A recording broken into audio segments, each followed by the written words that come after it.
been busy so far this year with 2 fights, and the year isn't half over. Just talk to me about your fight with Joseph Sandoval.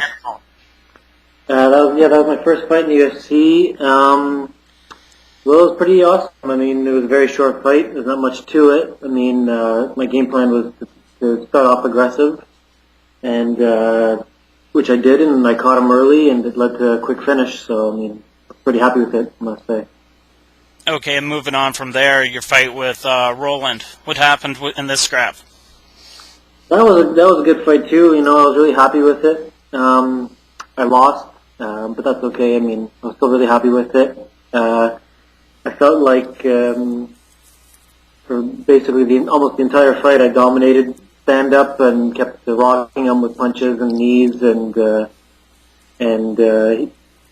he'd try and a couple of times he got to the ground, he'd try and work submission or off his back, and I decided just to stand up and just not even go into that domain.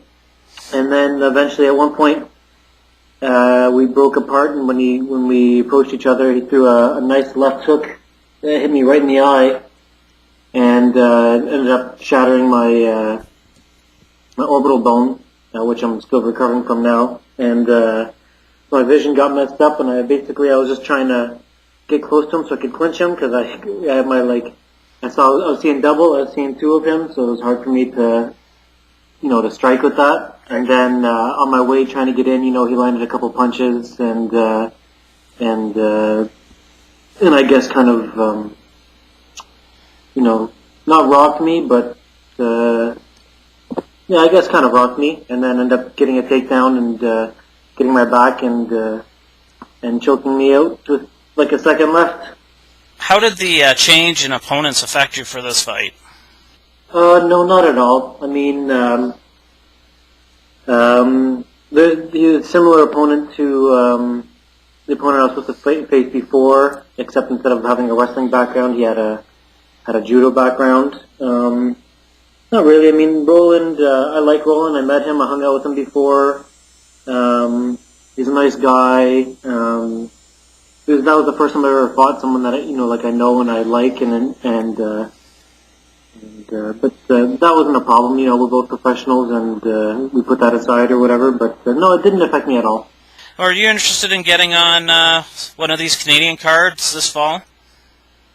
Yeah, I mean, that'd be great. I'd much prefer to fight a Canadian event, especially a local event like Toronto, Montreal, as opposed to having to fly somewhere else. Right. But I guess it all depends on who they plan on having for those events and when I heal up, because like I mentioned, my orbital was broken, and I think they told me it was about a 12-week healing time, and so it's been almost 8 weeks since the fight, so should be close to being healed.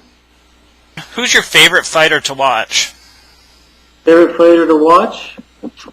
Currently, well, I like watching Jose Aldo. I like watching. Sure. He's definitely great. I like watching. Uriah Faber too. I like watching Anderson, except when he's scheduled to fight against ground fighters like Dallas Letes. Those fights have always been kind of boring. So I prefer when he's actually striking. John Jones is mostly interesting for sure.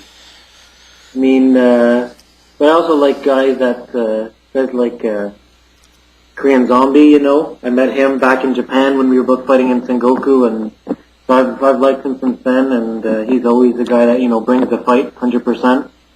What do you think about these MMA judges? Do you ever have nightmares at night about these guys screwing you over?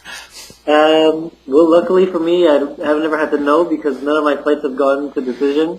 I mean, there's obviously problems in the scoring system, and of course, because it's subjective, that also adds to it. But I mean, for example, I think that a prize-style judging, or where they base on the whole fight, is probably more realistic. Because, for example, if 2 people were to fight, and in the first round, fighter A just lands, let's say, 5 jabs, and fighter B lands nothing for the entire round, you'd give the fighter A 10-9.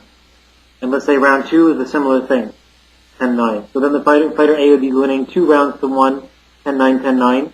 But if in round 3 the fighter B landed, just mauled him and killed him, in terms of overall the entire fight, you'd have to say, fighter B won, but, chances are judges would give it a 10-9 for fighter B, and so he'd lose, or at best a 10-8, and there'd be a draw. So, it's really problematic, I guess. I mean, the best thing to do is try and not let it go to the judge's decision and win the fight. But yeah, obviously, judging is a problem, that's for sure. Okay, man, moving on. Can you give me a winner in the Chael Sonnen Anderson Silva 2 fight? How's it going to finish? I don't know. It all depends, I think if it's the Chael that showed up to fight Anderson last time, I think maybe Chael will win, But Sure. if it's Chael that showed up to fight Michael Bisping, I'm going to have to go with Anderson, Is there anyone in the UFC that you see their style and you think you would have a really good fight with? I definitely never think that way. I mean, to be honest, I think I'd have a good fight with anyone. I don't think any of my fights have been boring, I just keep coming forward and keep attacking, and that's my game plan, and I keep trying to finish guys and put them away as soon as possible. So, I mean, whether I'm fighting a boring guy or a guy that's similar style to me or anything in between, I think it's always going to be pretty exciting. But, yeah, so anyone, really. Okay, man, do you want to throw out your Twitter or Facebook? Sure. You just search me on Facebook, I guess, Nick Denis. Twitter, I'm at the Ninja of Love. And, yeah, thanks for listening. Okay, thanks, man. Take care. Okay, see ya.